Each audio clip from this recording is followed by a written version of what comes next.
Hey everyone, welcome to another edition of Extra Time TV. This is Sooklal, and I'm not alone today on the set or the virtual set because, of COVID virus. We're all at home. I hope everyone is safe and taking care of themselves, practicing social distancing, and just, using common sense to protect yourself and loved ones. So today, I'm joined by my friend, returning guest, James Saunders. How are you today? Good, very good. It's a pleasure being here on Extra Time TV. Happy birthday to you. I know you're getting a bit older now. It's a pleasure being here on the birthday edition. I mean, who would have thought? Yeah, that's a pleasant surprise. I'm trying to grasp reality that I'm getting up there, so I'm trying to hold on to my youth. It's only so much these filters could do, in media. So I appreciate that. I had some medical issues, but I'm fine now. And thanks for the greeting, man. I appreciate that. Yeah, man, certainly. All right, so we're going to head straight into the topics. James is a guy, for those of you who don't know, because we have an international audience. James and I are from the Caribbean, Trinidad Tobago to be exact. So, just letting you all know when it's safe to do so, you can come to the Caribbean and you have some people here and lovely things to see. So, the first topic, it's a local topic, Trinidad and Tobago topic, but it's in a lot of ways global as well. Everybody knows about the FIFA Normalisation Committee that has inserted itself into the Trinidad and Tobago Football Association, for lack of better terminology. And the latest development is, you don't think that politics and, current events match, because right now COVID-19 is basically surpassing everything. But in very rare cases, it coincides. And in this particular case, the Prime Minister of Trinidad and Tobago, Keith Rowley, has indicated via one of his press conferences that the Home of Football, which has been very controversial, depending on which side of the fence you're on, will be made available for COVID-19 patients. What are your thoughts on that? Well, in terms of the Home of Football being used as an extension of COVID patients, it's a model that we're seeing all over the world where, many different sporting facilities are being used to help make space, to accommodate patients. So in that regard, it's something that isn't very surprising. What is surprising, though, is how quickly they got, the approvals going, which was one of the major stumbling blocks that the present administration, so to speak, had so much trouble with in terms of getting the facility useful, because they've been lacking several approvals to get it up and running. Many people thought perhaps maybe they might have been playing the political game, but then again, now we see where it's a national emergency, and perhaps I'm even answering my own question here and saying a national emergency, that in the snap of a finger, the facility is operational, up and running. I mean, perhaps not the kind of opening that we'd have hoped for as football fans to see, but nonetheless, it's good to see that it's finally being opened, and hopefully after this pandemic passes, if all goes well, we can have it operational and perhaps useful for Trinidad and Tobago football. Yeah, correct. Whichever fence you stand on, because the political climate in football, there are people who are pro and who are against it. Well-documented cases for, well-documented cases against, and it's something that the intent is to help people. So it's a very tricky subject to speak about, and I think as we said before in one of our discussions, we hope it turns out to be a positive thing. I'm just going to read the actual words said by the Prime Minister. Because a lot of people are asking about who's going to pay for this. The country is already in chaos. And so I'm going to read the exact statement. It has been offered to the government, and the government has accepted the offer. It has been evaluated and found to be excellent. And my advice is that it can accommodate up to 72 persons of the category that will be designated by the Chief Medical Officer and the Minister. This is as good as any accommodation you can get anywhere in Trinidad and Tobago. And then he further went on to say that it will be funded by the private sector. But his exact words were, within a week or so, that facility could be available. That is pretty quick, and that was a couple days ago. There are one or two things to be done. I may also add that the private sector has approached to put in some outfitting items, and the private sector has come forward and has committed to ensure whatever is required to make it comfortable and fully utilized. it is offered to the government of Trinidad and Tobago at no cost. So James, the answer about cost and who's paying for it has been answered. What are your thoughts on that? Yeah, it's absolutely free. I mean, it comes as no surprise to me, though, because, I mean, if we look at the head of the Normalisation Committee, Robert Haddad, he is a businessman by profession. You know, he's comes from a family that are well respected within the business industry. So it comes as no surprise that you would get some private sector involvement. And, you know, I won't be surprised if when we do the digging, we find out that it is from, within his very sector.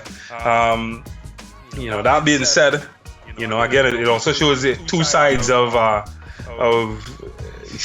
politics, so to speak, in Trinidad and Tobago, that things can get done in a timely fashion where there's a will to have it done in a timely fashion. And I mean, this is a perfect example that proves exactly that. Yeah, and people who are having questions about the Normalisation Committee, I know some people raised, obviously it's a known fact, this is not even our opinion, that William Wallace is contesting the decision made by FIFA. But, Haddad, is a known businessman, and he's, I guess, exercising his acumen. And for whatever reason, I don't know why, and this is maybe a little joke, I guess, I laugh at it. Correspondence with FIFA somehow ended up all over on WhatsApp and all over the internet for everyone to read, where they indicated, listen, he is the man that will be conducting these sort of, they made it clear that Haddad is the guy to get things done. I'm not going to ask your opinion on who you think is right or wrong, because that's a whole can of worms that will take forever, and we'll have to do that another time. But what do you think about FIFA stepping in and letting people know, okay, this is how it is? Well, it's certainly a power play that we're seeing here from FIFA. For everyone who's been following what's been going on, we would know that this matter is in fact before the Court of Arbitration for Sport. Something that FIFA is totally against. Some people are advising that perhaps it's a bad move because at the end of the day, FIFA, they're the global governing body, and this could have repercussions for Trinidad and Tobago. But having reviewed the case that is being put forward by the ousted executive, so to speak, many people agree that they do have a strong case, for perhaps the timing of when all of this happened, the Normalisation Committee being put in place, a breach of the Constitution of the TTFA. And I think that what the Court of Arbitration for Sport will have to do is basically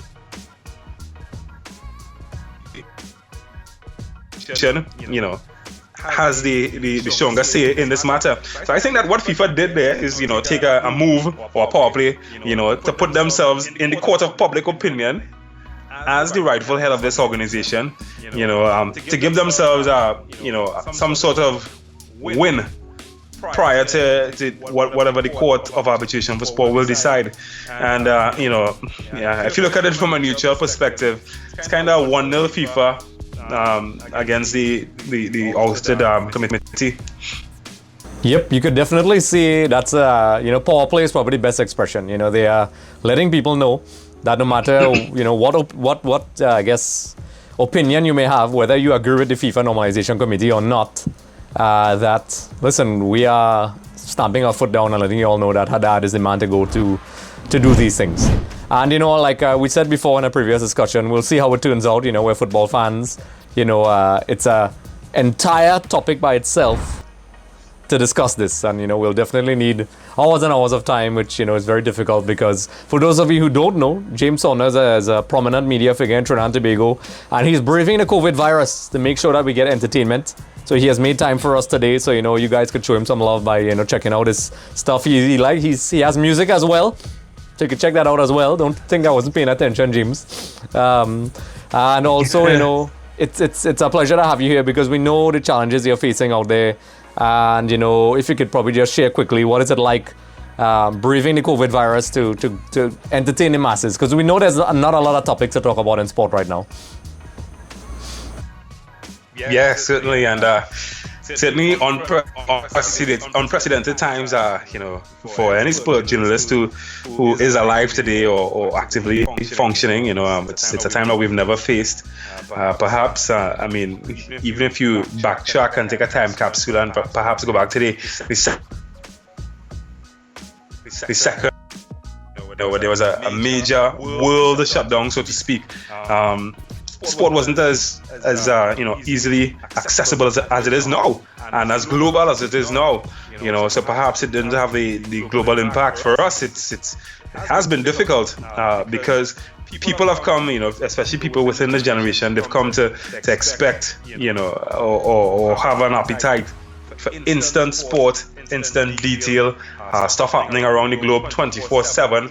And for us as sports journalists, it has proven a challenge. It has forced us to become more creative, more resourceful in finding topics, getting content. It's finding it, and finding creative ways to be able to express that and still be able to, I don't think we can totally fill the appetite of the sport fans in this generation per se, but I think we've been able to do a pretty good job in terms of finding it. It just has taken a lot more work. It's quite a challenge, including myself, but fortunately enough, the James Saunders EXTV combo is finding things to do. We have content, and we will continue doing so along with other guys as well as James Baird. You can check out his video. We'll put a link in the description below. Be sure to like and subscribe. Send questions because we listen and read everything you guys and gals say. Comment, make suggestions. Everything, as James said, everything. So we know you're on a tight schedule, so we're gonna wrap things up by. Just a reminder, everyone, for more episodes, be sure to head over to our YouTube channel. Also, don't forget to subscribe for more updates, interviews, and content.